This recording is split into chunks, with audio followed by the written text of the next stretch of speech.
So Richard, tell us about your background, all the way from when you started the sport, from your swimming days, all the way to now. So Okay. run it down a little bit with us. So I'm coming from the swimming family. My mother was really good swimmer, like a national champion and record holder and stuff like that. So it was quite easy to get engaged with the swimming. And my older brother did swimming as well. So I really grew up on the pool, and my mom was a teacher. So she taught me swim when I was maybe 3 years old.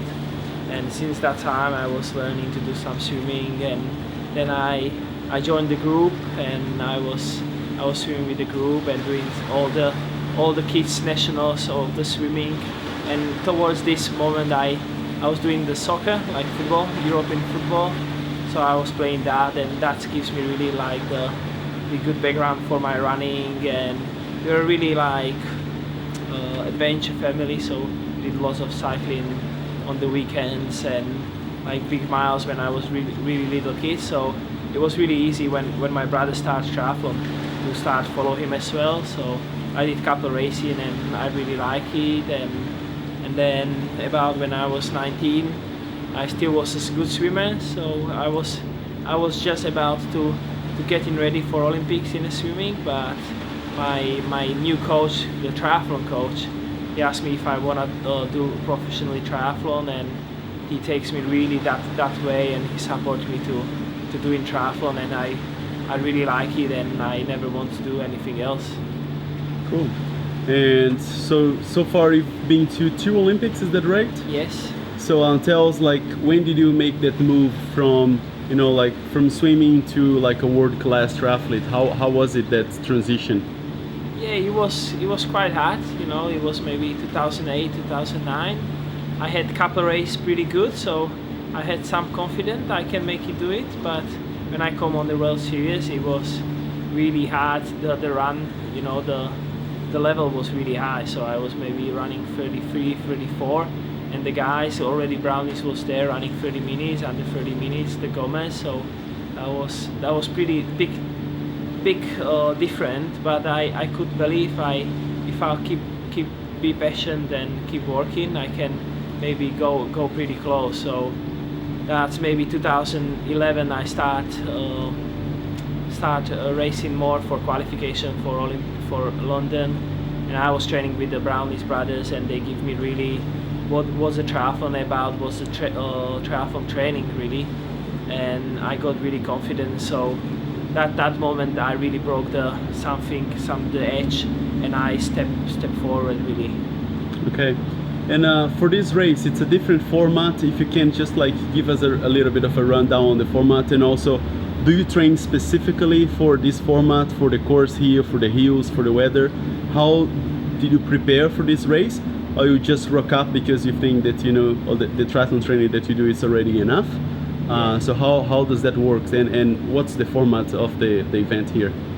Okay, so the format's like first day we will start 300 meters swimming, 6k bike, 2 kilometers run, and then we have 10 minutes rest, and then we will start with the I think running, then we go cycling and finish with the swimming. So it's a reverse. That will be really interesting one. And last then 10 minutes rest again, and we're start with the cycling, go swimming, and finish with the running. So it will be really interesting the first day. The second day we'll go time trial on the bike, first 6 kilometers, and then we will start afternoon will be normal swimming, running, swimming, cycling and running. So we will finish with the running, but after second swim there will be like an eliminator. So whoever will be 1 minute behind the first one is disqualified from the race. So that will be put really interesting stuff in the race. And last day is about swim, bike, run 3 times, but in a 10 minutes rest between, which will be eliminator again. So first 16 going to the second round, then first 10 is going to the last round, and they will be fighting for the win. And did you adjust your training at all to simulate these conditions, or no? Or are you just I did. Well, Firstly, I was like 4.5, 5 weeks in South Africa. So firstly, I was preparing with the climate. So it was pretty hot.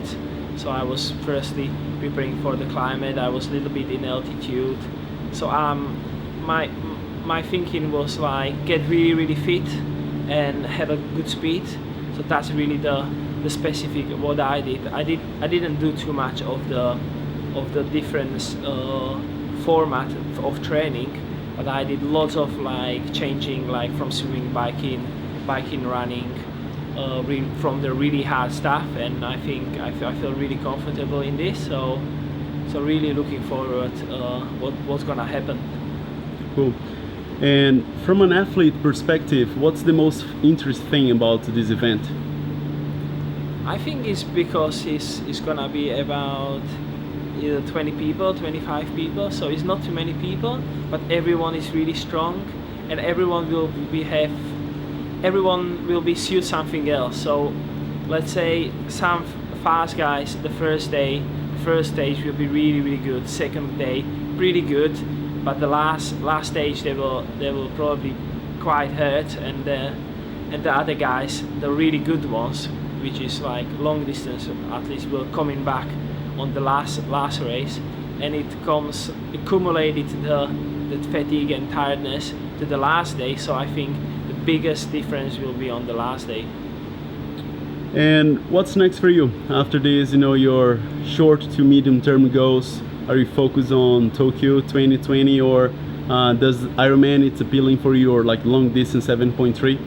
Yeah, I would like to try 70.3, maybe already the challenge championship in Slovakia will be, so that's what I would like to try, and I think it's something interesting again. And the Tokyo is still there, and I'm still feel young, and I think I wanna take really hard for this event. It could suits me really well.